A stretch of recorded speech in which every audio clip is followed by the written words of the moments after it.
حسبتم ان تدخلوا الجنہ، کیا تم نے یہ گمان کر لیا کہ تمہیں ویسے ہی جنت میں داخل کر دیا جائے گا؟ وَلَمَّا يَأْتِكُمْ مَثَلُ الَّذِينَ خَلَوْا مِن قَبْلِكُمْ، حالانکہ ابھی تو تم پر وہ حالات و واقعات گزرے ہی نہیں ہیں جو تم سے اگلے لوگ جو گزر چکے اہل ایمان ان پہ آئے تھے۔ اب ظاہر ہے کہ پس منظر میں اب آپ ذہن میں رکھیے گا، ابھی تو قتال والا معاملہ شروع نہیں ہوا، ابھی تو چند ایک لوگوں نے تکلیفیں اٹھائی ہیں نا، ابھی تو آگے ایک جنگوں والی زندگی ہے جس کے لیے پوری زندگی انہوں نے اسی تکلیف کے اندر کاٹنی تھی۔ تو اللہ تعالیٰ نے پہلے ذہنی طور پہ تیار کیا کہ ابھی تو تم پہ وہ تکلیفیں نہیں آئی ہیں جو اگلے انبیاء کے ماننے والوں پہ آتی تھی، ابھی تو عشر عشیر بھی اس کا تمہیں نہیں آیا۔ مَسَّتْهُمُ الْبَأْسَاءُ، انہیں پہنچی سختی، وَالضَّرَّاءُ، اور مصیبت، وَالزُّلْزِلُوا، اور وہ لرز اٹھے، یعنی کیا کچھ نہیں ان کے ساتھ کیا گیا۔ حَتَّى يَقُولَ الرَّسُولُ وَالَّذِينَ آمَنُوا مَعَهُ، یہاں تک کہ زمانے کا رسول اور اس کے ساتھی اہل ایمان وہ بھی پکار اٹھے، مَتَىٰ نَصْرُ اللَّهِ، اللہ کی مدد کب آئے گی؟ اتنی تکلیفوں سے گزرے کہ انہوں نے کہا یا اللہ اتنا تو نے آزمایا ہے، تیری مدد کب آئے گی؟ الا ان نصر اللہ قریب، آگاہ ہو جاؤ اللہ کی مدد قریب ہے۔ یعنی قریب اس وقت ہوتی ہے جب تھریشولڈ پوائنٹ پہ پہنچ جائے۔ خیر یہ صحابہ کرام اس پھر چیز پہ کامیاب ہوئے ہیں۔ یہ جو زلزلو والا لفظ ہے یہی سورۃ الاحزاب میں غزوہ خندق کے موقع پر اللہ نے فرمایا کہ کلیجہ منہ کو آ گیا تھا اور ان کو ہلا کے رکھ دیا اہل ایمان کو، اور اللہ نے ان کی آزمائش کی اور یہ پورے اترے۔ آج کل تو آپ تصور نہ کریں، آج کل تو آپ جناب اے سی والے کمرے میں سبحان اللہ وبحمدہ کی فضیلت، ایک دفعہ دروشی پڑھنے پہ 10 رحمتیں، 10 گناہ معاف، یہ آپ کروا لیں۔ اے تو بھائی زندگی اور ہے، یہ خدائی کوئی اور ہے، یہ کتابوں کا خدا ہے۔ صحیح بخاری میں حدیث ہے، اسی طرح کی آیات سورۃ العنکبوت کے شروع میں بھی آتی ہیں، بلکہ وہ اس کے ساتھ کور کر لیں۔ سورۃ العنکبوت نکالیں نا جی، پارہ نمبر 20 کے اندر شروع ہوتی ہے، آپ کے اس قرآن میں 397 نمبر پیج ہے۔ اعوذ باللہ من الشیطان الرجیم، بسم اللہ الرحمن الرحیم، الف لام میم، احسب الناس ان یترکوا ان یقولوا آمنا، کیا لوگوں نے یہ گمان کر لیا ہے کہ ہم لوگوں کو صرف اس بات پہ چھوڑ دیں گے کہ وہ کہیں جی ہم ایمان لاتے ہیں، نہیں مسلمان ہوتے ہیں، نہیں 5 وقت نماز پڑھیں گے، 100 دفعہ درود شریف روزانہ پڑھیں گے، تسبیح فاطمہ بھی پڑھ لیں گے، نہ ادھر تو نہیں کم۔ وَهُمْ لَا يُفْتَنُونَ، اور انہیں آزمایا نہیں جائے گا۔ وَلَقَدْ فَتَنَّ الَّذِينَ مِن قَبْلِهِمْ، بے شک اللہ تعالیٰ نے ضرور آزمایا تھا ان سے پہلے لوگوں کو بھی۔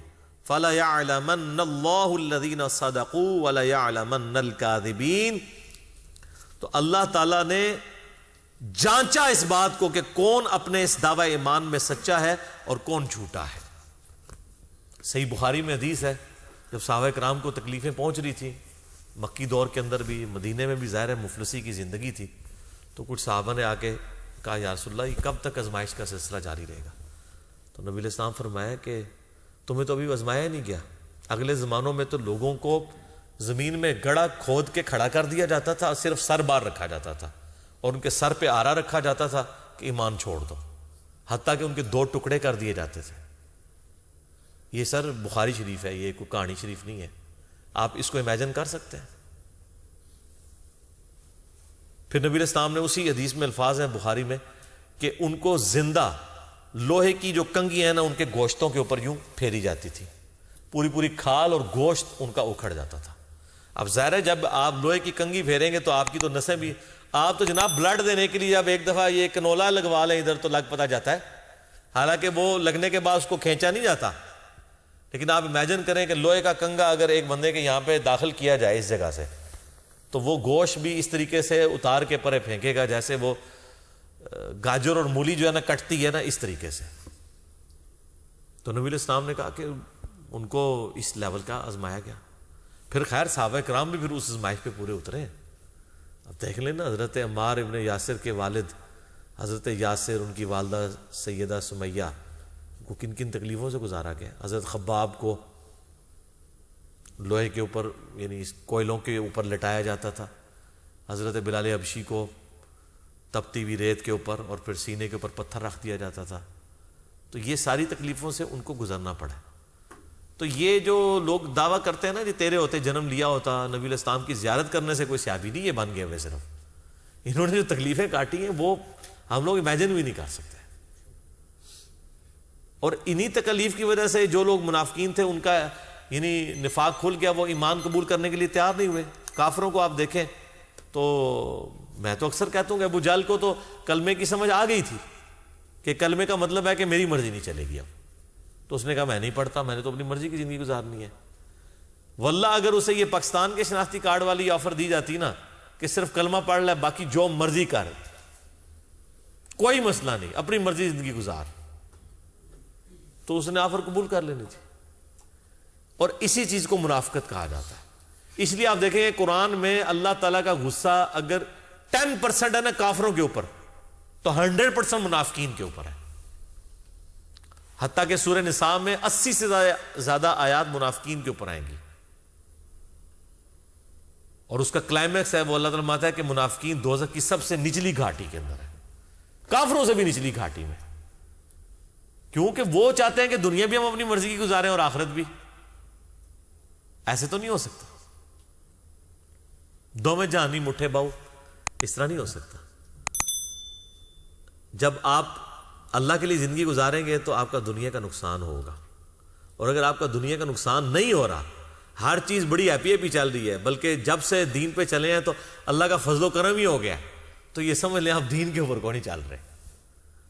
ٹھیک ہے، ایسا ہوتا نہیں ہے، کیونکہ اللہ نے تو انبیاء کو نہیں اور صحابہ کو اور اہل بیت کو آزمائش کے بغیر نہیں چھوڑا، تو باقی لوگ کیا ہیں؟ اچھا یہاں مرضی کی زندگی گزارتے ہیں، جب ہم آزمائشوں کی بات کرتے ہیں وہ کہتے ہیں نہیں جی وہ تو ہستی بڑی اونچی تھی نا، ہم تو اس قابل ہی نہیں ہیں. اچھا تو ان کو کہ پھر آپ پھر جنت کے بھی قابل نہیں ہیں، نہیں کہیں گے نہیں جنت میں پڑوس انہیں ہستیوں کا مل جائے. ایسے تو نہیں ہو سکتا نا سر. کہ لوگوں کی خواہش نہیں ہے کہ صحابہ کا، اہل بیت کا، انبیاء کا پڑوس ملے، اور دوسری طرف آزمائش کی بات کرے کہتے ہیں ہم تو اس قابل ہی نہیں ہے، اللہ ہمیں آزمائی نا.